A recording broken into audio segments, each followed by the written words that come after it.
ప్రభు యేసు వర్తమానము వినుమా ప్రియనేస్తమా, విని నీవు ప్రభుని విశ్వసించుమా. వినుమా ప్రియనేస్తమా, విని నీవు ప్రభుని విశ్వసించుమా. Praise the lord. దేవునికి స్తోత్రం. అనుదిన మన్నా అనే ఈ ఆధ్యాత్మిక కార్యక్రమాన్ని వీక్షిస్తున్న ప్రియ సోదరి సోదరులారా, మన ప్రభువును రక్షకుడునైన యేసుక్రీస్తు అతి శ్రేష్టమైన నామములో మీ అందరికీ శుభాలు వందనాలు తెలియచేయుచున్నాను. ఈ శ్రేష్టమైన సమయంలో దేవుని పరిశుద్ధ గ్రంథములో నుండి యాకోబు రాసిన పత్రిక 4వ అధ్యాయము 8వ వచనం, దేవుని యొద్దకు రండి అప్పుడాయన మీ యొద్దకు వచ్చును. ప్రభునందు ప్రియ దేవుని యొక్క బిడ్డలారా, చదవబడిన లేఖన భాగంలో దేవుని యొద్దకు రండి అప్పుడాయన మీ యొద్దకు వచ్చును అని రాయబడి ఉంది. నిజమే, ఈ భూలోకంలో ఉన్నటువంటి ప్రతి వ్యక్తి కూడా దేవుని దగ్గరకు రావాలి. మనము దేవుని దగ్గరకు వెళ్ళకముందే మన కొరకు ప్రభువే తన యొక్క సింహాసనాన్ని విడిచి, పరలోకాన్ని విడిచి, తన మహిమను విడిచి మన కొరకు ఆయనే దిగి వచ్చాడు. మనలను ప్రేమించి మన కొరకు ఆయన తన ప్రాణాన్నే పెట్టాడు. వాక్యం చెప్తుంది, దేవుడు లోకమును ఎంతో ప్రేమించెను అని వాక్యంలో రాయబడి ఉంది. ఆయన మన దగ్గరకు వచ్చాడు. వచ్చిన ప్రభు పిలుస్తున్నాడు, మీరు నా దగ్గరికి రండి అప్పుడు నేను మీ యొద్దకు వస్తాను అని ప్రభు చెప్తున్నారు. నిజమే ప్రియ దేవుని బిడ్డలారా, దేవుని దగ్గరికి రావాలి. వచ్చేవారు ఏ రీతిగా రావాలి? పరిశుద్ధ గ్రంథంలో రాయబడి ఉంది. చూడండి, హెబ్రీయులకు రాసిన పత్రిక 11వ అధ్యాయము 6వ వచనాన్ని చదువుదాం. విశ్వాసము లేకుండా దేవునికి ఇష్టుడయ్యుండుట అసాధ్యము. దేవుని యొద్దకు వచ్చువాడు ఆయన ఉన్నాడనియు, తన్ను వెదకు వారికి ఫలము దయచేయువాడనియు నమ్మవలెను గదా. ప్రియ దేవుని బిడ్డలారా, దేవుని దగ్గరకు వచ్చేవారు చేయవలసిన పని ఏమిటంటే, ఆయన ఉన్నాడనియు, ఆయన దగ్గరికి ఎవరైతే వస్తారో, ఆయనని ఎవరైతే వెతుకుతారో, ఆయన దగ్గరికి వచ్చే ప్రతి ఒక్కరికి ఫలము దయచేయువాడని నమ్మాలి. ఎవరైతే నమ్మకముతో దేవుని దగ్గరకు వస్తారో వారి జీవితంలో గొప్ప కార్యాలు జరుగుతాయి. యేసు ప్రభు వారు చెప్పారు, నమ్ముట నీ వలనైతే నమ్మువానికి సమస్తము సాధ్యమో అని ప్రభు సెలవిచ్చారు. ప్రియ దేవుని బిడ్డలారా, దేవుని పరిశుద్ధ గ్రంథంలో యేసుక్రీస్తు ప్రభు వారు ఆయన శిష్యులు బహుజన సమూహములు నడుచుకుంటూ వెళ్ళిపోతున్నారు. యేసయ్య ఆ గ్రామం గుండా వెళుతున్నాడని ఆ గ్రామంలో ఉన్న ఒక స్త్రీ విన్నది. ఆమె ఎవరు అని అడిగితే 12 ఏండ్ల నుండి రక్తస్రావ రోగంతో బాధపడుతూ ఉంది. ఆ బాధపడుతున్న స్త్రీ అనేక మంది వైద్యుల దగ్గరికి వెళ్ళింది. చాలా తిప్పలు పడ్డది, అయినా ఆమె రోగం తగ్గలేదు. అయితే యేసును గూర్చి విన్నటువంటి ఆమె నమ్మింది. నేను యేసయ్య దగ్గరికి వెళితే, ఆయన వస్త్రపు చెంగును ముట్టుకుంటే నేను బాగుపడతాను. ఎంతమంది వైద్యుల దగ్గరికి వెళ్ళినా, ఎంత ధనాన్ని ఖర్చు పెట్టినా నా రోగం తగ్గడం లేదు, నేను బాగుపడడం లేదు. యేసయ్య దగ్గరకు వెళితే ఆయన నన్ను స్వస్థపరుస్తాడు అన్న ఆశతో యేసయ్య దగ్గరకు వచ్చింది. ఆ వచ్చినటువంటి ఆమె నమ్మి యేసయ్య దగ్గరకు వచ్చింది. ఆ వచ్చినటువంటి స్త్రీ యేసు ప్రభు వెనకాలే వచ్చి ఆయన వస్త్రపు చెంగును ముట్టుకుంది.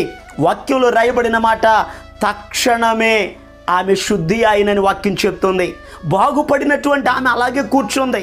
యేసు ప్రభు వెళుతూ వెళుతూ ఆగిపోయారు. నన్ను ఎవరు తాకారు అని అడిగారు. వెంటనే ఆ సమయంలో ఆ స్త్రీ లేచి నిలబడి చెప్పింది, అయ్యా నీతో మాట్లాడకుండా నిన్ను ముట్టుకున్నాను, బాగుపడ్డానని తాను సాక్ష్యం ఇచ్చింది. యేసు ప్రభు చెప్పారు, కుమారి భయపడొద్దు, నీ విశ్వాసము నిన్ను స్వస్థపరిచాను అని ప్రభు చెప్పారు. ఈరోజు ఈ మాటలు వింటున్న ప్రియ దేవుని బిడ్డలారా, చాలా జాగ్రత్తగా గమనించండి. ఆ స్త్రీ ఎలాగైతే నమ్మికతో యేసయ్య దగ్గరికి వచ్చి బాగుపడిందో, ఈ రోజు నాడు మన జీవితాల్లో కూడా ఆయన యందు నమ్మిక ఉంచి విశ్వాసముతో ఆయన సన్నిధిలోనికి వెళితే దేవుని సన్నిధిలో గొప్ప కార్యాలను మనం చూస్తాం. ఒకవేళ నీ జీవితంలో బలహీనంగా ఉన్నావేమో, సమస్యలతో ఉన్నావేమో, వేదన చెందుతున్నావేమో, నెమ్మది లేనటువంటి నీవు నమ్మి యేసయ్య దగ్గరికి రాగలిగితే నీ జీవితంలో గొప్ప కార్యాలు జరుగుతాయి. యేసు ప్రభు వారు పిలుస్తున్నారు, ప్రయాసపడి భారమును మోసుకొనుచున్న సమస్త జనులారా నా యొద్దకు రండి, నేను మీకు విశ్రాంతి కలుగజేస్తానని ప్రభు చెప్పారు. ప్రియ దేవుని బిడ్డలారా, నమ్మి మనం యేసయ్య దగ్గరకు వస్తే యేసయ్య స్వస్థపరుస్తారు, యేసయ్య నెమ్మదిని కలుగజేస్తారు. అంత మాత్రమే కాదు, కానీ యేసు ప్రభు దగ్గరికి ఎవరైతే వస్తారో వారి గృహాలకు యేసయ్య వెళ్తారు. పరిశుద్ధ గ్రంథంలో లూకా సువార్త 19వ అధ్యాయాన్ని మనం చదివితే అక్కడ ఒక వ్యక్తి కనబడుతున్నారు. అతని పేరు జక్కయ్య. యెరికో అనేటటువంటి పట్టణంలో ఇతడు పన్ను వసూలు చేసేటటువంటి వ్యక్తి. యేసుక్రీస్తు ప్రభువారు యెరికో అనే పట్టణానికి వెళ్ళారు.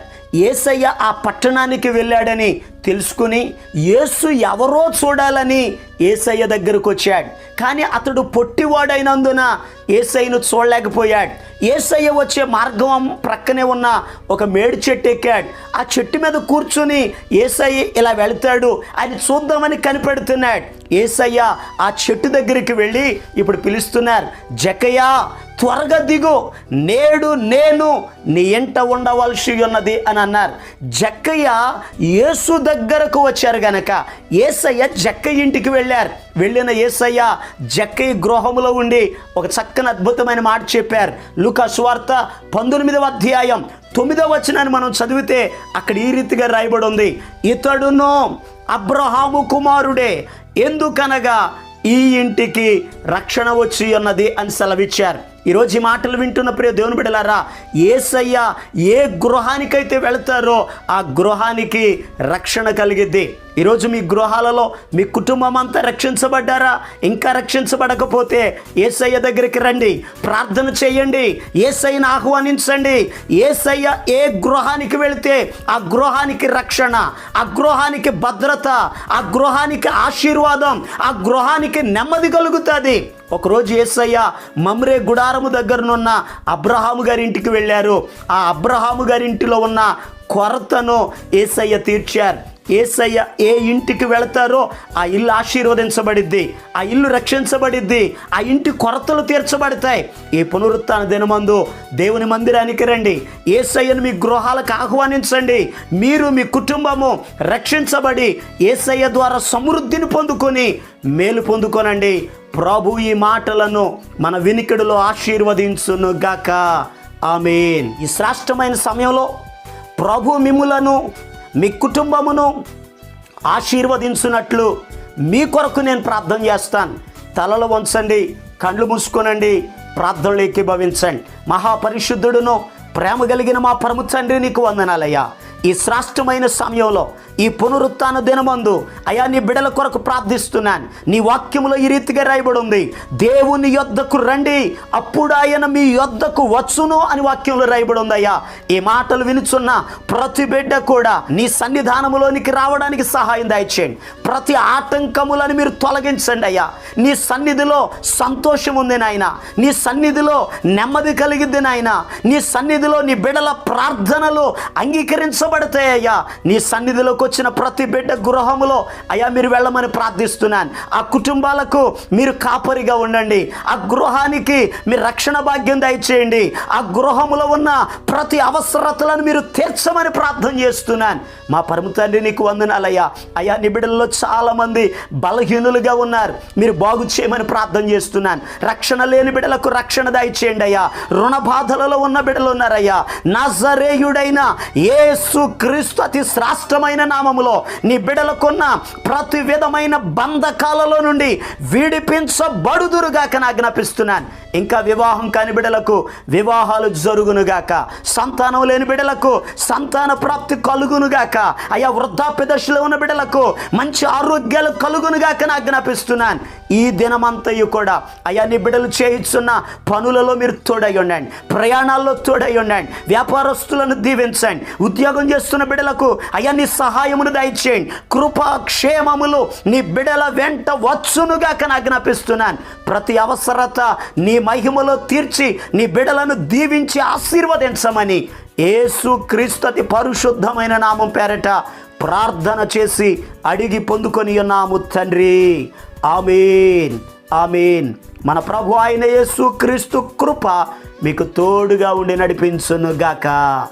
ఆమేన్. ఈరోజు పుట్టినరోజు మరియు పెళ్లి రోజు జరుపుకుంటున్న వారికి సీసలి మన్నా చర్చి తరపున మా కుటుంబ పక్షముగా మీకు శుభాలు తెలియపరుస్తున్నాం. May God bless you. దేవుడు మీకు తోడుగా ఉండి మిమ్మల్ని ఆశీర్వదించునుగాక. దయచేసి గమనించండి, మీ కొరకును మీ కుటుంబం కొరకును దేవుడు మిమ్మలను అభివృద్ధి పరచాలని నిత్యము మేము ప్రార్థన చేస్తున్నాం. ఏమైనా ప్రార్థన అవసరతలు ఉన్న యెడల ఈ స్క్రీన్ మీద కనబడుతున్న నెంబర్కి ఫోన్ చేసి తెలియపరచండి. ప్రియ దేవుని బిడ్డలారా, అనుదిన మన్నా అనే ఈ వర్తమానాలు మీ స్నేహితులకు మీ బంధువులకు కూడా షేర్ చేయండి. మన్నా చర్చ్ సీసలి అనే ఈ యూట్యూబ్ ఛానల్ను సబ్స్క్రైబ్ చేయండి. అందరికీ వందనాలు. ఆదరించి ఆశీర్వదించే మంచి దేవుడు ఇడుగోనండి. ఆదరించి ఆశీర్వదించే మంచి దేవుడు ఇడుగోనండి.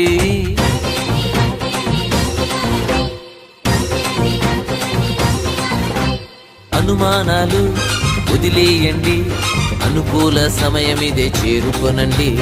అనుమానాలు వదిలేయండి, అనుకూల సమయం ఇదే చేరుకొనండి.